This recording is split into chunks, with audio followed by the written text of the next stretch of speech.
All right, thank you everybody for being here. I am Hannah New. I am the marketing manager for the University of Utah Press, and I'm very happy to be here today to virtually launch this book by Val Holley, Frank J. Cannon, Saint, Senator, Scoundrel. And today we have some really special guests with us, and I'm going to read their brief bios, and then I'm going to pass this off to Val. Val Holley is an independent historian living in New York City.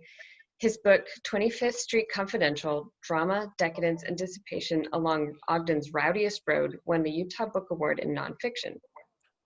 Ken Cannon is a prominent attorney in private practice in Salt Lake City who is also an independent historian. He is an adjunct professor of law at the S.J. Quinney College of Law at the University of Utah. As a historian, Ken has published widely on Utah, Mormon, and American legal history. Ken's dad met Frank Cannon several times in Ken's grandfather's office in Salt Lake City. Kate Kelly is a zealous advocate and passionate activist. She has a JD from American University Washington College of Law, the only law school in the world founded by and for women. She graduated cum laude in 2012 and received the class of 2012 Peter M. Cucino Award for Outstanding Advocacy in the Public Interest. She is a vocal women's rights champion in the US and around the world. Kathryn MacKay is a professor of history, director of public history at Weber State University, and member of the Utah Humanities Board. Gregory A. Prince's avocation in history has led him to write dozens of articles and 3 books, including the award-winning volumes David O. Mckay and the Rise of Modern Mormonism, and Leonard Arrington and the Writing of Mormon History. I would also like to acknowledge our director, Glenda Cotter, who's in attendance, and I believe John Alley, who used to be our editor-in-chief, is here as well. So thank you all for being here. At the end of this, I'll be asking questions either submitted beforehand or in chat, so feel free to enter your questions at any time. Thanks again. Go ahead, Val. All right. In 2013, I learned that the Friends of the Marriott Library at the University of Utah awarded an annual research grant to support or to promote use of its Special Collections Department. For years, I had felt that the lack of a biography of Utah's first senator, Frank J. Cannon, was a serious deficiency in Utah annals. I had long been in awe of Frank Cannon's great courage in speaking truth to power. It's fair to say that the bulk of my efforts in Utah history over the past 2 decades, most prominently my work on the Morrisites, has supported the rehabilitation of maligned reputations. The Friends of the Marriott Library agreed that Frank Cannon's biography was long overdue. And 7 years later, Frank J. Cannon, Saint, Senator, Scoundrel, is finally in print. What makes Frank Cannon remarkable in the history of Utah and of the Mormon Church is his record of diplomatic triumphs in Utah's path to statehood. That path was made long and tortuous by the stumbling block of polygamy. After Congress enacted the Edmunds Act in 1882 to crack down on polygamy in Utah, delegations of prominent Mormons and highly paid lobbyists journeyed to Washington to plead for relief from harsh sentences imposed on polygamists.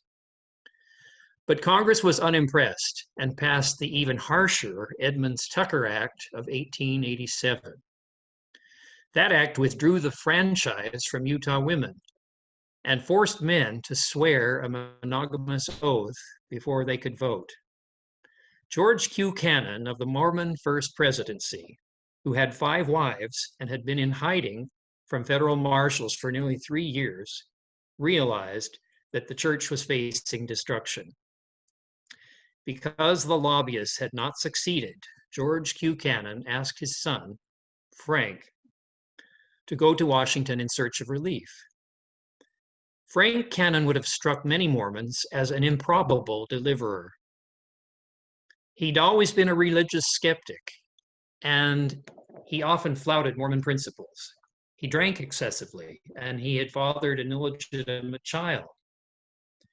He was 29 years old, but despite being editor of the Ogden Standard, he was scarcely known outside of Utah.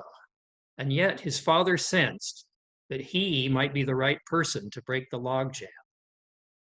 Frank Cannon realized that the key to solving the impasse was an overhaul of Utah's judiciary. He aimed to persuade President Grover Cleveland to replace territorial Supreme Court Justice Charles Zane, a hanging judge who famously quipped that the law would grind the church to powder. A more merciful Chief Justice presumably would seek only to secure obedience to the law and not to exterminate the church. Through a well-planned search, Frank identified and vetted Judge Elliott Sanford of New York, and then convinced President Cleveland to give Sanford the Utah appointment. With Sanford on the bench, George Q. Cannon emerged from hiding, pled guilty to unlawful cohabitation, and set an example for scores of Mormon polygamists who were still on the lam. In 1890, the Mormon Church had still not abandoned polygamy, so Congress began consideration of the Cullum and Struble bills, which would have disfranchised all Mormons, regardless of marital status. Frank testified persuasively against the bills in the House and the Senate. He obtained the Secretary of State's pledge to prevent the Cullum and Struble bills from advancing. Frank obtained the Secretary of State's pledge to prevent the Cullum and Struble bills from advancing if the church would acknowledge and accept the law. 4 months later, President Wilford Woodruff announced the manifesto, the church's official recession from polygamy. Church control of Utah politics still remained an obstacle to statehood. The old division of Mormons in their People's Party and Gentiles in their Liberal Party would have to fall for statehood to rise. When the people of Ogden, on their own initiative, began to divide along Republican and Democratic Party lines in 1891, Frank persuaded the first presidency not to oppose the dissolution of the People's Party.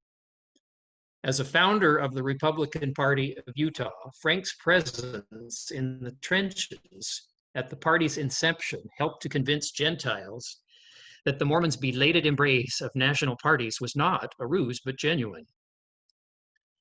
During the church's fiscal crisis of the 1890s, leading Mormons, such as Heber J. Grant and George Q. Cannon, went to New York in search of financial assistance, but they came up short in securing desperately needed funds. Frank Cannon, recruited by Wilford Woodruff to seek relief, twice found willing financiers and brought them to the table. They were George Purbeck of New York and Joseph Bannigan, known as the Rubber King of Rhode Island. Wilford Woodruff declared both financiers to have been raised up by the Lord. In all of these triumphs, Frank Cannon succeeded where other capable but less gifted emissaries had failed. In this biography, I have stressed many different themes. First, while federal anti-polygamy statutes caused much suffering and sorrow in Utah, it was precisely this discombobulation that enabled the rise of Frank Cannon. Owing to the disfranchisement of polygamists and a concurrent influx of Gentiles, the Mormons' dominance in Utah politics was steadily eroding. So for a brief period in the 1890s, there was parity in political strength between Mormons and Gentiles. To be elected to Congress from Utah, it was necessary to be a hybrid, someone who could appeal to both sides. No one was more adept at bridging the political divide than Frank Cannon. Second is the significance of Ogden, both as the seat of Frank Cannon's political power in Utah and as proving ground for strategies the Mormons embraced to keep political power in the hands of the People's Party. Ogden was the first city in Utah to replace its polygamous city council members with monogamists, to incorporate its Mormon wards, and to gerrymander its municipal wards to favor the People's Party. As a young deputy clerk in Ogden, it was Frank's job to do the paperwork in these initiatives. This gave him a front row seat at the collision of punitive congressional statutes with polygamous Utah. Third, Frank Cannon's present-day reputation as a Judas Iscariot, or as Bernard DeVoto put it, next to the murderers of Joseph Smith, the worst devil in the Mormon hell, is at variance with how his peers regarded him. The collapse of Frank's reputation came after he took the church to task for its secret resumption of polygamy and its alliance with trusts and corporations. His autobiography, Under the Prophet in Utah, serialized in Everybody's Magazine, reached hundreds of thousands of American homes, and he later led the National Reform Association's anti-Mormon crusade. But he had been highly popular in the years leading up to his Senate career. Utah State Senator Henry Peary called Frank the most magnificent, magnetic man in Utah. After Frank relocated to Colorado, his dear friend, the renowned juvenile court judge, Ben Lindsay, wrote, "One of the joys of my life has been to know you and to love you." Then there was Frank's oratorial skill. At the Trans-Mississippi Commercial Congress of 1894, Frank argued against an export bounty for farmers. An intimidated California delegate declined to respond, saying he was, quote, thoroughly incapable of entering into combat with a man of that caliber. Soon after Frank left the Senate, another senator from Indiana spoke on how the U.S. could best exploit the Philippines. Senator Pettigrew of South Dakota confided in Frank, quote, "I would have given $100 to have you in the Senate to answer the fellow. He needs a thorough flaying, but I had not the command of language to warrant me in tackling the job." Finally, Frank's popularity and public usefulness in Denver, Colorado, from 1909 onward, suggests the political advantages he could have secured for Utah if it had re-elected him to the Senate and allowed him to accumulate seniority. Back in Utah, Frank had failed to win election to the Senate when the state legislature deadlocked without electing anyone. That experience surely guided him in 1911 when, as managing editor of Denver's Rocky Mountain News, he masterminded the successful campaign to have the Colorado legislature deadlock rather than elect Denver's corrupt Democratic mayor, Robert Speer, to the Senate. Each of our guests today has special insight into Utah history, and I'm highly honored to welcome Ken Cannon, Kate Kelly, Kathryn MacKay, and Greg Prince. Honored to be asked by Val to be on this panel today. And I'll just say what I'm going to say. Val Holley has created a meticulously researched, well-crafted, and lively biography of Frank J. Cannon, significant figure in Utah's history who has often been ignored and, when remembered, often vilified. The work is long overdue and provides readers with detailed descriptions of Frank's life and insights into this extraordinarily talented though complicated man. In Val's book, Frank emerges just as he was, a sensitive, sometimes even fragile character who nevertheless had the courage, the nerve, and the chutzpah to do whatever was necessary to accomplish Utah's statehood and later to fight corruption as he saw it. People who know Frank through Under the Prophet in Utah or even beyond will be happy to see historical holes filled in, motivations better understood, and questions answered. Until the past 10 years, Frank's life after Under the Prophet in Utah was pretty much forgotten, and Val has brought post-Utah Frank J. Cannon back to life in rich detail. Val restores Frank's crucial role in Utah's attainment of statehood and his elections as territorial delegate to Congress and U.S. Senator while in his 30s as a reward for his efforts makes sense. No one has told the inside stories of Frank's election over his most formidable opponent, his father, in the 1896 Senate election better, or Frank's subsequent bolt from the Republican Party and his principled, perhaps too principled, opposition to the Dingley tariff bill, which both doomed Frank's chances for re-election. His election and brief service did give him the useful lifetime moniker of senator, however, and he loved that. Not always scrupulous in his own personal life, Frank could be vicious in attacking those he thought had violated promises he had made to government leaders in the run-up to statehood, or who had somehow violated the public trust. Frank was engaging, quick, and charismatic. He identified and attacked corruption as he saw it as a masterful journalist, propagandist, and orator. As Val suggested, he was probably the greatest orator in the history of Utah.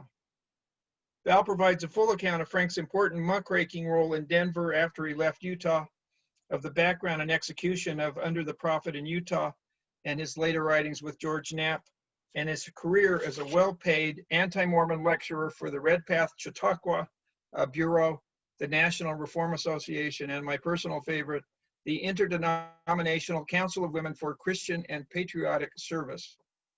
A fascinating part of Frank's life and of Val's book is his falling in with a wildly talented and interesting group of writers, thinkers, and progressives in Denver, which included East Coasters Harvey O'Higgins, who was his co-author Under the Prophet, and Harvey's wife Anna, and who was also Judge Ben Lindsay's co-author on another expose called The Beast.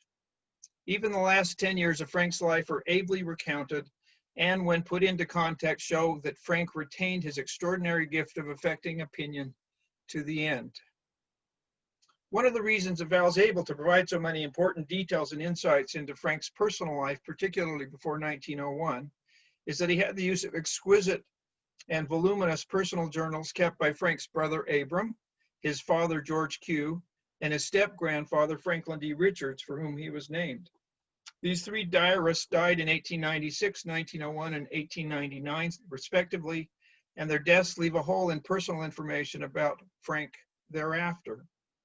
Thank goodness for these important historical records, and thank goodness also that George Q's journals became publicly available in time for Val to use them in his book.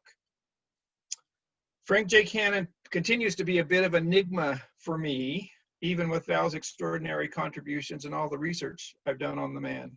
Harry P. Harrison, the chair of the Redpath Chautauqua Bureau, which was one of the institutions that sponsored Frank's extraordinary lectures and writings during the 19-teens, provided a fascinating description of Frank, only part of which is quoted by Val in the book. Harrison recounted, quote, "It is difficult to know how to classify Frank Cannon, Utah's first senator. Was he politician, reformer, agitator, or just a man out to make a good living?" End quote. The cynicism implicit in Harrison's statement raises an interesting question in Frank's crusading efforts over decades and captures part of my lack of confidence that I know the real Frank Cannon. I am nevertheless closer to this goal through Val Holley's masterful work in bringing Frank Cannon to life in so many ways in all his complicated, controversial glory.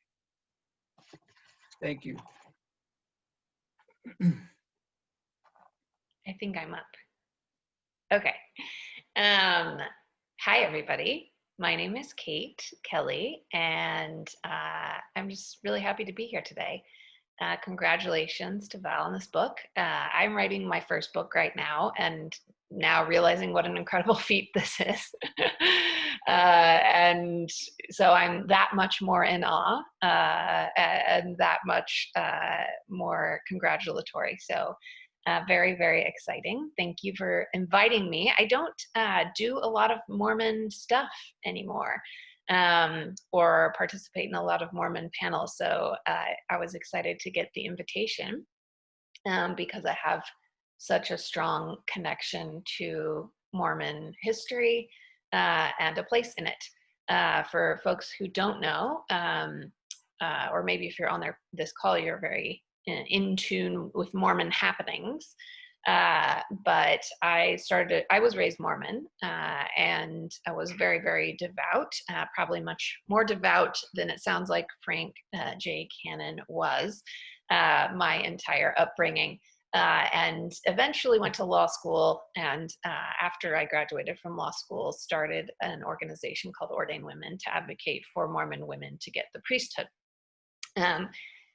With that experience, and I was, as a result, excommunicated from the Mormon Church in 2014, which seems like ancient history, but isn't that far away. And so much has happened since then. But I think on that note, also share that dubious distinction with Frank Cannon as someone who has been formally excommunicated from the church for what I call a thought crime. And so it's interesting to learn more about him. I had never heard of him. And as many had not. Obviously, the point of the book is to resurrect an interesting character in our history.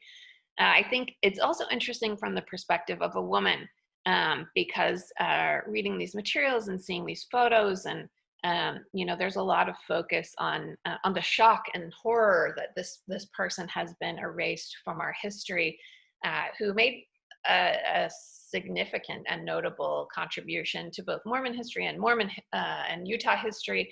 But at the same time, I am constantly thinking about how that always happens to women and people of color, Indigenous people, and many groups. So I'm like, man, if we could have all this outrage for one dude who did some things, for basically a blanket erasure of all women, with very, very few exceptions from our history. We know about Isaac Newton. We know he discovered gravity. We know about Charles Darwin and evolution. We know about Albert Einstein, and he discovered relativity. The other day, I learned about a woman named Cecilia Payne, who literally discovered what the universe is made of. She also discovered what the sun is made of. No one has ever heard of her. And this is also true, of course, in Mormon history and dialogue, that so many voices are missing, especially dissident voices. Those become irrelevant to the narrative. Recently, there was a mural put up in downtown Salt Lake City, and it was of all important women in Utah's history, but notably lacking were any women who spoke out against the priesthood ban in the Mormon Church, or had been significant rabble rousers in that way. So history gets shaped in this very interesting way to reinforce narratives. One thing that I really like about Frank Cannon is essentially when he moved to Colorado, like Mormons were just like, oh, he doesn't exist anymore. And that has definitely been true in my life. Once I stopped actively, campaigning for gender justice in the Mormon Church and stopped being in the Salt Lake Tribune every day, some people are like, oh, I thought she disappeared. Like, oh, she's still alive. And so I can really empathize with Frank Cannon in that way, that once you no longer have favor within the Mormon discussion, then it seems like you just disappear. But that is, of course, an intentional act. And so I'm very excited and glad that Val has resurrected this character who is of real import. And I think also a model of, some ups and downs, a real person, a person who, like many have said, made mistakes, publicly made mistakes.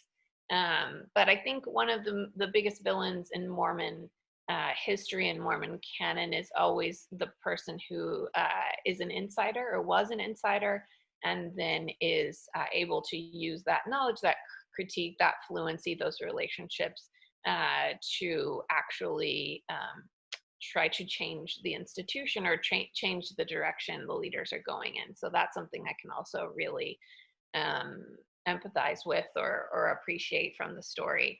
And I think, you know, in the larger sense, Mormons are or tend to be very myopic in their view of how the relative importance of things and people.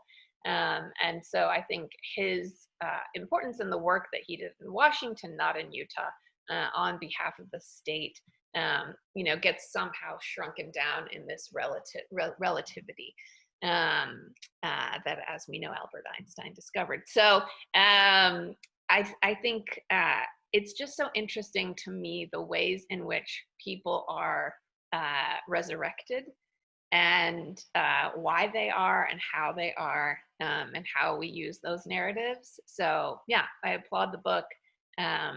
I'm again, congratulations, and thrilled that we can tell a few different kinds of narratives about people who didn't necessarily disappear, but were intentionally disappeared. Thank you. Hi. Again, let me add my congratulations to Val for a fine book, and my congratulations to the press for printing this very fine book. I am particularly interested in Val's work in Ogden, obviously, and he continues to focus on interesting characters in Ogden, and I appreciate that about this book. I'm going to cut my remarks very short because we're running out of time, but I do want to say that one of the things that struck me about Frank Cannon was his commitment to progressive ideas. And this is at a time period, we call it the progressive era, and he is very much a part of all of that, not just with his muckraking, which he's good at, and intentionally muckraking issues about the LDS Church, but that he's committed to other kinds of progressive projects, such as the direct election of senators is something that he's committed to, that he's interested in issues that will eventually result in establishing the Pure Food and Drug Act. He's interested in concerns about the purity of food, etc. He gets involved in the Women's Christian Temperance Union, the largest organization of women in the country, larger than the suffrage movements.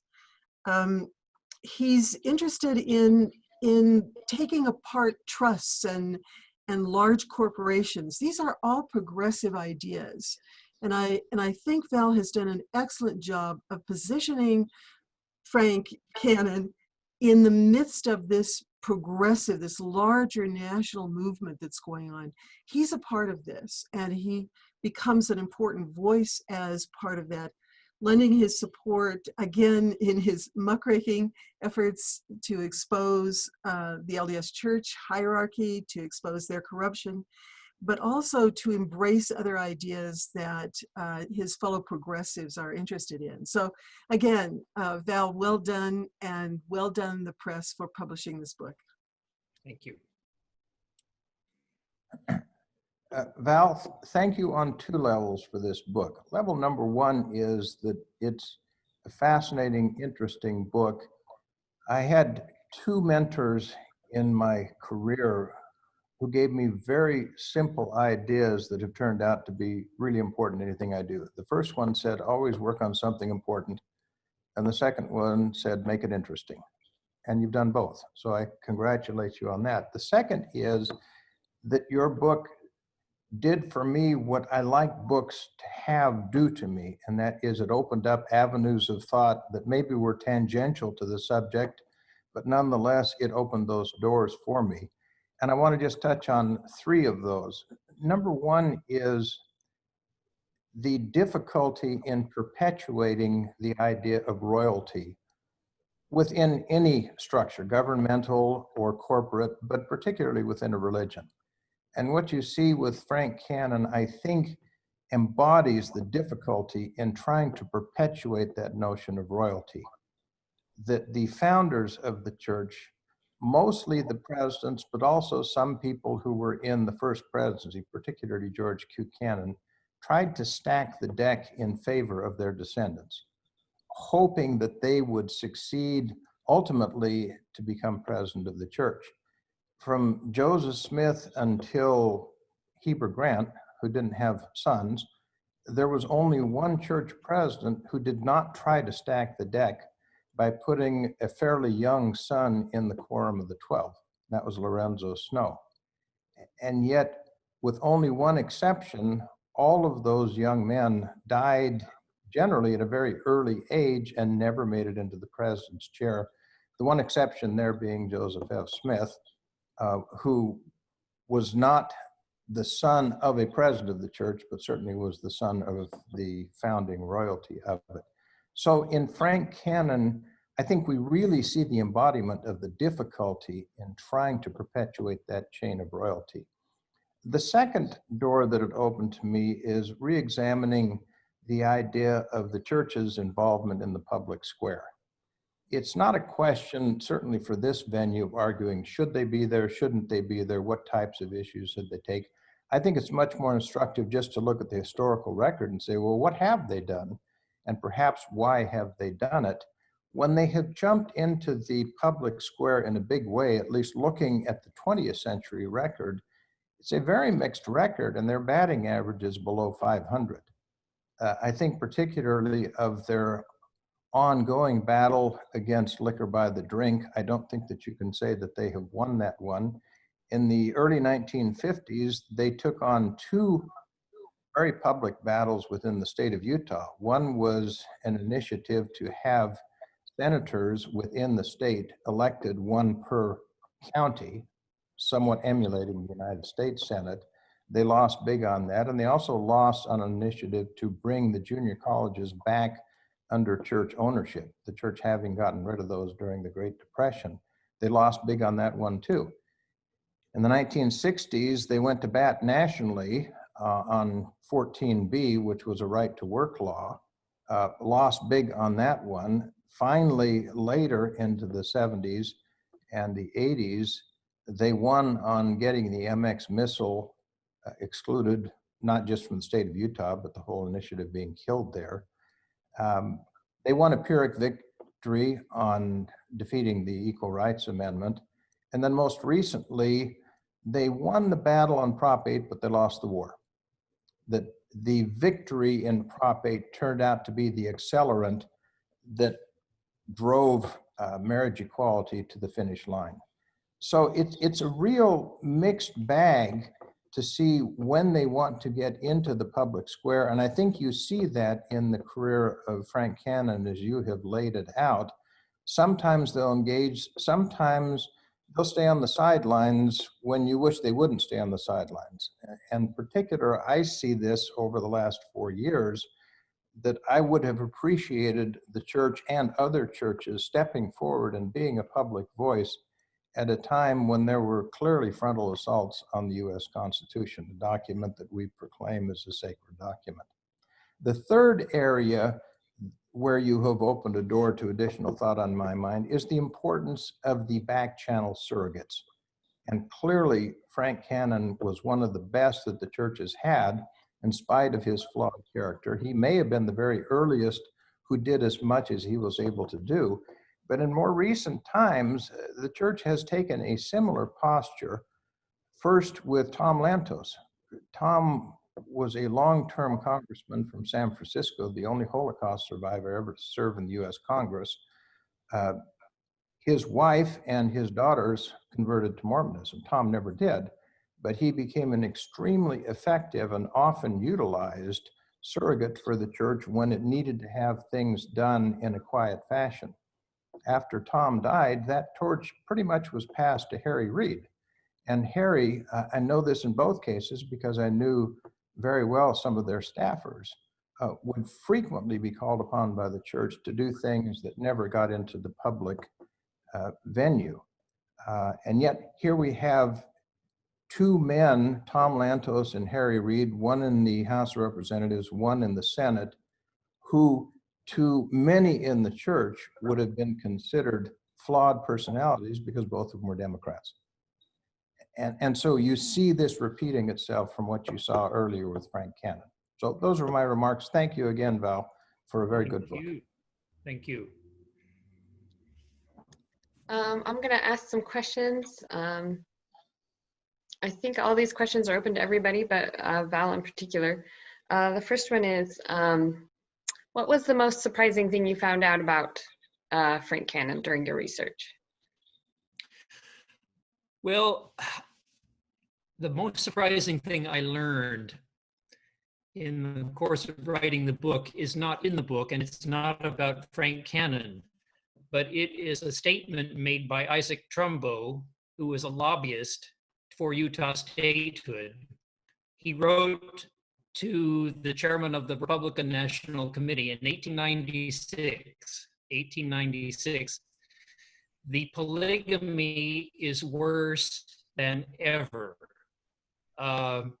And it shows that yes, they had resumed polygamy. It was going on, and it was not a secret. Isaac Trumbo was not a Mormon, and he knew that this was happening. And he was telling the leadership in the East. I hope you can hear me. Yes, I can hear you, Val. Oh, okay, good. Yeah, ready for another question. Hey Val, maybe it would be better if you disabled your video. I think we can hear you a little bit better. You're having bandwidth issues on your end. Okay, so click stop video. Okay, there we go. And it says Joe P. How does it do that? How come? Oh, Joe, that's my husband. I know My computer, my Zoom wasn't working, so we're using we're in his. the witness protection program. Oh, I may need to be after this. Val, the next one is, could you talk about what George Q. Cannon did for him with writing his biography? Yeah, that's it. What George Q. Cannon did for Frank? I'm sorry, I don't understand whose biography. It says, could Val talk about what the George Q. Cannon did for him with writing his biography of? Okay, now I understand. Yes, George Q. Cannon's biography. Can I just say, I actually meant about the release of the George Q. Cannon journal. Sorry. Oh, okay. My thumbs and fingers didn't work very well. Sorry about that. Okay, no problem. The initial deadline for the manuscript was April of 2018, and at that point, the journals were only beginning to be released. And fortunately, there was another 2 years in which I could work on this, and the journals were released portion by portion until they were all there, and they were very useful. They at some points gave a lot of insight into Frank's work in Washington, and especially it gave insights into how many times Frank was called on to brief Wilford Woodruff on what was going on in Washington. I think it's fair to say that there were over 20 instances in George Q. Cannon's journal of Frank specifically being asked to go in and brief Wilford Woodruff. So they did have a very intimate relationship. On the other hand, George Q. Cannon's journal was surprising in some cases because it said nothing about occurrences in which you wish he had said something, particularly about Frank's famous address in 1899 in the Salt Lake Theater when he was trying one last thing to be reelected to the Senate. And he publicly indicted Heber J. Grant, John Henry Smith, and other Mormon leaders for being reactionaries. And yet George Q. Cannon wrote not a word about it. Great. If Colorado was a more welcoming place for Frank, why do you think he didn't take a bigger part in its politics? I think he did take a big part in politics in his first 2 years there. He was very influential in in Denver's victory in making the Denver water franchise go public, and also in keeping the corrupt mayor Robert Speer out of the Senate. But after 2 years, he was virtually full-time with the Red Path Lyceum Bureau and no longer had the time to be active in Colorado politics.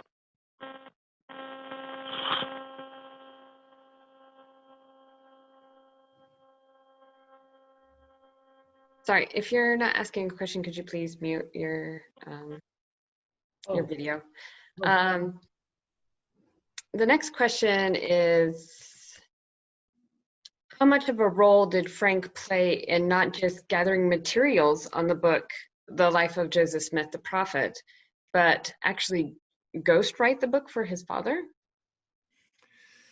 Now, Ken Cannon may be able to speak to this more than I can, because the information on this comes entirely from Frank's brother Abram's journal.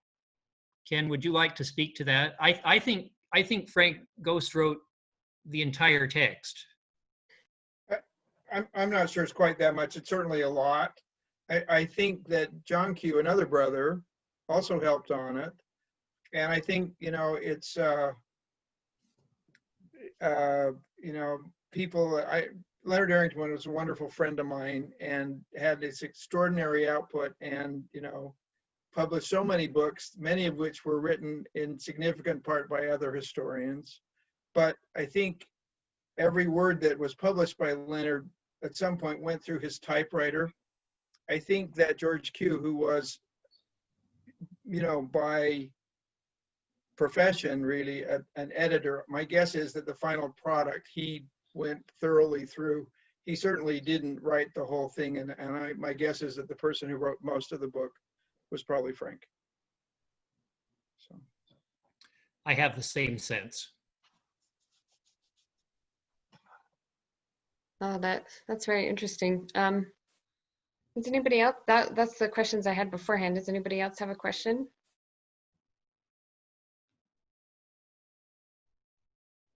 Oh, I got another one. I recall reading that Abraham Cannon asked Frank how he could write something so faithful, and yet he was not a believer. Has anyone heard this before? Yes, that was not actually Abram Cannon. It was Frank's full brother, Hugh Cannon, who in the early 1900s was on a mission in England and was the editor of the church's magazine, The Millennial Star. And Frank contributed a couple of articles praising the ascension of Joseph F. Smith as church president, whereas in reality, he came to think very negatively of Joseph F. Smith. He later commented when he was asked how he could write that. In fact, this may be rather famous. He said, "I wrote them for you, not for me." Thank you, Val. That's why I couldn't find it, because in my head, it was Abraham Cannon. So thanks so much for You're welcome. answering.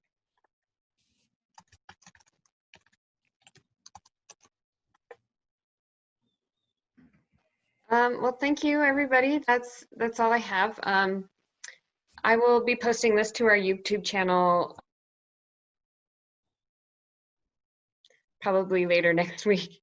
I'll be posting this to our YouTube channel later next week. And we'll redo Val's intro so everybody can hear it, and we'll have it posted there. Thank you so much for everybody attending. Thank you. Thank you. I appreciate the guest panelists and all the readers. Thank you.